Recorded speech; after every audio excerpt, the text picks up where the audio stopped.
Periods అప్పుడు మీకు bleeding చాలా తక్కువ అవుతుందా? హాయ్, నేను మీ doctor Anusha, consultant gynaecologist and laparoscopic surgeon. So చాలా మంది పీరియడ్స్ అప్పుడు చాలా తక్కువ బ్లీడింగ్ అవుతుంది మేడం, ఓన్లీ 1 day బ్లీడింగ్ అవుతుంది, లేదంటే 2 days లో 1 pad కూడా చేంజ్ చేయట్లేదు అని అంటుంటారు. సో దీనికి గల కారణాలు ఏంటి? సో యూజువల్లీ కామన్ రీజన్స్ వచ్చేసి స్ట్రెస్, ఎక్కువ stressful conditions like over night shifts చేస్తున్నా, లేదంటే కొంతమంది క్రాష్ డైట్స్ చేసి ఒక 1 month లోనే సమ్ 6 to 7 kgs వెయిట్ తగ్గిపోవడం, అలాగే హెవీ ఎక్సర్సైజెస్ చేయడం, ఇవన్నీ స్ట్రెస్ఫుల్ కండిషన్స్ ని క్రియేట్ చేస్తాయి. దీనివల్ల ఏమవుతుందంటే బాడీలో హార్మోనల్ ఇంబ్యాలెన్స్ అనేది క్రియేట్ అయ్యి అది మన ఎండోమెట్రియం అంటే మన పొర మీద యాక్ట్ చేస్తుంది. దీనివల్ల ఏమవుతుంది, బ్లీడింగ్ అనేది అసలు అవ్వనే అవ్వదు, చాలా తక్కువ అవుతుంది. కొన్ని హెల్త్ కండిషన్స్ అంటే పీసీఓడి ఉన్నా, హైపోథైరాయిడిజం ఉన్నా, వీటిలో కూడా మనకి తక్కువ బ్లీడింగ్ అయ్యే ఛాన్సెస్ ఉంటుంది. నెక్స్ట్ కొన్నిసార్లు గర్భసంచి లోపల టీబీ వస్తే దాన్ని మనం యుట్రైన్ టీబీ అంటాం. అది పొరని ఎఫెక్ట్ చేస్తుంది అనమాట, ఎండోమెట్రియం ని.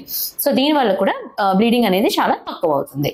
నెక్స్ట్ ఏంటంటే కొంతమందికి రిపీటెడ్ గా అబార్షన్స్ అవ్వడం, ఎక్కువ సార్లు డిఎన్సీ చేయడం, క్లీనింగ్ అనేది చేయడం వల్ల ఏమవుతుంది అని అంటే లోపల సైనికే అనేది ఫామ్ అయిపోయి దానివల్ల కూడా పొర అనేది చాలా సన్నంగా ఫామ్ అవుతుంది. సో దానివల్ల కూడా బ్లీడింగ్ అనేది చాలా తక్కువగా అయ్యే ఛాన్సెస్ అనేవి ఉంటాయి.